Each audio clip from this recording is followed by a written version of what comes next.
નમસ્કાર, જય હિન્દ, વંદે માતરમ મિત્રો. સ્વાગત છે આપ સૌનું ગુજરાત ટુડે ન્યૂઝમાં. ચાલો નજર કરીએ ગુજરાતના તમામ 34 જિલ્લાઓની નાની મોટી ખબરોએ. પરંતુ તે પહેલા તમે આ વિડિયો કયા જિલ્લો અથવા ગામ શહેર મોહલ્લેથી જોઈ રહ્યા છો અમને કોમેન્ટ કરીને જરૂર જણાવજો, જેથી અમે તમારા ગામ શહેર મોહલ્લાની ખબર તમને સૌથી પહેલા પહોંચાડી શકીએ. ખબરની શરૂઆત કરતા પહેલા એક વિનંતી છે કે તમે આ વિડિયોને લાઇક કરી દેજો, કારણ કે જ્યારે તમે વિડિયો લાઇક કરો છો ત્યારે જ YouTube અન્ય લોકોને આ વિડિયો બતાવે છે. તેથી અમારા માટે તમારો એક લાઇક ખૂબ જ મહત્વનો છે.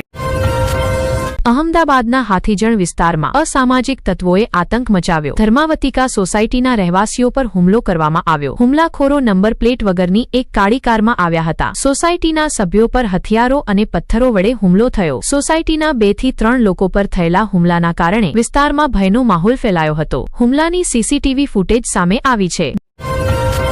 દાહોદના દેવગઢ બારિયા સ્થિત કોલેજ કેમ્પસમાં એક તેંદુઆ ફસાઈ ગયો. શિકારની શોધમાં નીકળેલો આ તેંદુઆ કેમ્પસમાં ફસાઈ ગયો હતો. વન વિભાગના કર્મચારીઓએ સ્થળ પર પહોંચી તેંદુઆને બચાવી બહાર કાઢ્યો. ઇન્ડોનેશિયામાં કુદરતનો કહેર તૂટી પડ્યો છે. વરસાદ, પૂર અને ભૂસ્ખલન બાદ હવે જ્વાળામુખી ફાટી નીકળ્યો છે. પૂર્વી જાવાના લુમાજાંગ જિલ્લામાં સ્થિત સેમેરુ પર્વત જ્વાળામુખીમાં ભીષણ વિસ્ફોટ થયો અને રાખ તથા ધુમાડો 6 કિલોમીટર સુધી ફેલાયો. રાખ આસપાસના વિસ્તારોમાં પણ ફેલાઈ ગઈ છે. પ્રશાસને આસપાસના ગામોમાં રહેતા લોકોને સાવચેત કર્યા છે. રાજકોટ ગોંડલના બાંદ્રા ગામમાં નર્મદા પાઇપલાઇનનું પાણી ખેતરોમાં ઘૂસી ગયું. આ કારણે ગામના ખેડૂતોની પાકને ભારે નુકસાન થયું. નર્મદા પાઇપલાઇનના પાણીના વાલ્વ વધુ ખુલ્લા રહેવાના કારણે ખેતરોમાં પાણી ઘૂસ્યું. અચાનક થયેલા જળભરાવથી પાકને ભારે નુકસાન પહોંચ્યું. કાલે મહાશિવરાત્રીના અવસરે દેશભરના શિવ મંદિરોમાં મોટી સંખ્યામાં શ્રદ્ધાળુઓ દર્શન માટે ઉમટી પડ્યા હતા. ગુજરાતના પ્રસિદ્ધ અને પ્રથમ જ્યોતિર્લિંગ સોમનાથમાં સવારથી જ ભારે ભીડ જોવા મળી. જૂનાગઢના શિવરાત્રી મેળામાં રાતભર હર હર મહાદેવ અને ઓમ નમઃ શિવાય ના જાપ ગુંજી રહ્યા. દેશના અન્ય પ્રસિદ્ધ શિવ મંદિરો અને જ્યોતિર્લિંગોમાં પણ શ્રદ્ધાળુઓની ભીડ જોવા મળી.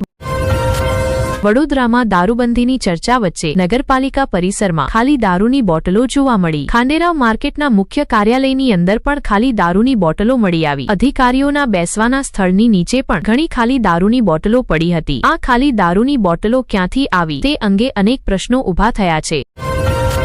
સોનાના ગબનની વાત કરનાર વ્યક્તિના બિલ સહિત તમામ વિગતો ઉપલબ્ધ છે. જો એક પણ સોનાનો સિક્કો ગબન સાબિત થાય તો હું રાજીનામું આપવા તૈયાર છું. જેણે પૈસા કાઢ્યા નથી તેનું સોનું કાઢનાર કેવી રીતે બચી શકે? અંકિત મહેતાએ ભૂપેન્દ્ર વોરા અને કમલેશ મહેતા પર આ આરોપો લગાવ્યા હતા.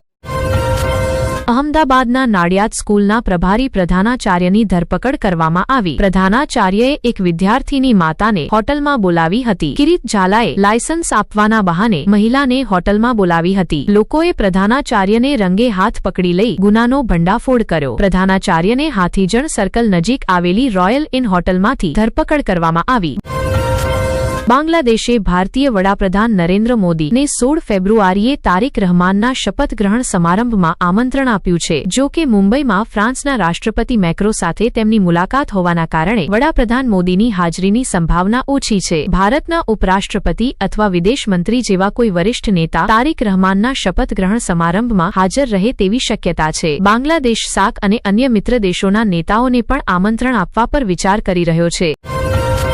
બરોડા ક્રિકેટ એસોસિએશનની ચૂંટણીની લડાઈ રોમાંચક બની ગઈ છે. આ વર્ષે પ્રખ્યાત ક્રિકેટર ઇરફાન પઠાણ પણ બીસીએની ચૂંટણીમાં જોડાયા છે અને તેમણે ખુલ્લેઆમ પોતાના સત્યમેવ જયતે જૂથને સમર્થન આપ્યું છે. ઇરફાન પઠાણે સભ્યોને બીસીએમાં ફેરફાર લાવવા અપીલ કરી છે. તેમણે સોશિયલ મીડિયા પર એક વિડિયો પોસ્ટ કરી કહ્યું, બરોડામાં ક્રિકેટનું સ્તર ઘણું ઘટી ગયું છે અને અનાડી લોકોને પસંદગી સમિતિના અધ્યક્ષ બનાવવામાં આવી રહ્યા છે. સુરતમાં 15 વર્ષ પહેલા થયેલી એક લૂંટના કેસમાં ફરાર આરોપીની ધરપકડ કરવામાં આવી છે. ક્રાઇમ બ્રાન્ચે આરોપીને ઉત્તર પ્રદેશમાંથી પકડી લીધો છે. માહિતી અનુસાર આરોપી એક મજૂર કોન્ટ્રાક્ટર તરીકે કામ કરતો હતો અને તેણે વર્ષ 2010માં અડાજણ સ્થિત અજંતા કોર્પોરેશનના કાર્યાલયમાં લૂંટ કરી હતી. તેણે માલિક સહિત 3 લોકોને બંદૂકની નોકેબંધી બનાવી 9000 રૂપિયા રોકડા અને એક મોબાઈલ ફોન લૂંટ્યો હતો. ક્રાઇમ બ્રાન્ચે સતત 6 મહિના સુધી તપાસ કર્યા બાદ આરોપીની ધરપકડ કરી. અહમદાબાદ વટવા જીઆઈડીસી રોડ પર એક માર્ગ અકસ્માતમાં એક વ્યક્તિનું મોત થયું. સ્ટીયરિંગ પરનો કાબુ ગુમાવ્યા બાદ કાર એક ઝાડ સાથે અથડાઈ. સામેથી આવતી એક કારની ટક્કરથી ચાલકનું સ્થળ પર જ મોત થયું. 12 તારીખની રાત્રે થયેલા આ અકસ્માતની સીસીટીવી ફૂટેજ સામે આવી છે. મૃતક વાવોલ ગાંધીનગરમાં રહેતો અને ચાંગોદરાની એક ખાનગી કંપનીમાં કામ કરતો યુવક હતો. તે પોતાની પત્નીના કપડાં લેવા જઈ રહ્યો હતો ત્યારે આ અકસ્માત થયો. વડોદરાના સનફાર્મા રોડ પર કંબલ લઈ જઈ રહેલી યુવતીઓની કાર સાથે અથડાતા ડિલિવરી બોય અભિષેક મોરેનું મોત થયું. અકસ્માત સમયે અભિષેક એક્ટિવા ચલાવી રહ્યો હતો અને તેની ગાડી લગ્નથી પરત ફરી રહેલી યુવતીઓની કાર સાથે અથડાઈ. મૃતકના પરિવારજનોએ ઘટના સ્થળે જોરદાર હોબાળો કર્યો અને પોલીસે ઘટના સ્થળ પરથી લોહીના ડાઘ સાફ કરી નાખ્યાનો આરોપ લગાવ્યો. અટલાદરા પોલીસે ઘટનામાં સામેલ યુવતીની ધરપકડ કરી આગળની કાર્યવાહી શરૂ કરી છે.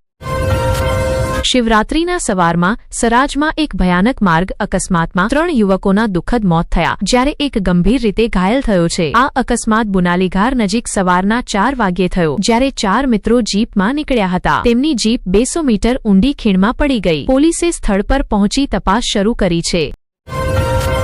અમરેલીના રાજુલા જિલ્લાના મોભિયાણા ગામમાં લગ્નના જુલુસ પર પથ્થરમારો થયો. યુવક અને યુવતીના લગ્ન બાદ જ્યારે યુવકનો જુલુસ ધામધૂમથી નીકળી રહ્યો હતો ત્યારે ઝઘડો શરૂ થયો. થોડા દિવસ પહેલા યુવકે યુવતીને ઘરેથી કાઢી મૂકી હતી. ત્યારબાદ આજે જ્યારે લગ્નનો જુલુસ ધામધૂમથી નીકળી રહ્યો હતો ત્યારે પથ્થરમારાની ઘટના બની. સુરત પોલીસે બોર્ડ પરીક્ષાઓને લઈને એક મોટો નિર્ણય લીધો છે. આજથી ડીજે વગાડવા પર પ્રતિબંધ લાગુ કર્યો છે. રાત્રે 10 વાગ્યા પછી લાઉડસ્પીકર અથવા ડીજે વગાડવા પર મનાઈ છે. પાંચી પ્લોટ અથવા બગીચાઓમાં પણ ડીજે વગાડવા પર પ્રતિબંધ છે. લાઉડસ્પીકર વગાડતા ડીજે જપ્ત કરવામાં આવશે અને કાનૂની કાર્યવાહી કરવામાં આવશે. ભારે વાહનો પર પ્રતિબંધ છે અને હોર્ન વગાડવા પર પણ મનાઈ છે.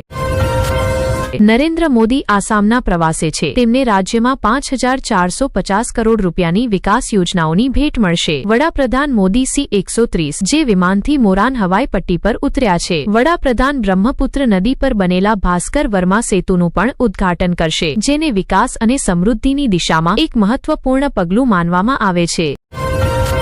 સુરતમાં પોલીસે એક વધુ સૂદખોરની ધરપકડ કરી છે. આરોપી પર સુરતના એક વેપારી પાસેથી 50 લાખ રૂપિયા લઈ 85 લાખ રૂપિયા વસૂલવાનો આરોપ છે. ઝીંગા વેપારીએ પોતાના વ્યવસાયમાં થયેલા નુકસાનના કારણે સૂદખોર પાસેથી વ્યાજે રૂપિયા લીધા હતા. રાંદર પોલીસ ટીમે સૂદખોર સામે કાર્યવાહી કરી તેને ધરપકડ કર્યો. આરોપીએ આનંદ ચાસિયા પાસેથી 5% દરે 51 લાખ રૂપિયા લીધા હતા જેના બદલામાં વેપારીએ 85 લાખ રૂપિયા ચૂકવ્યા હોવાનું જણાવ્યું હતું.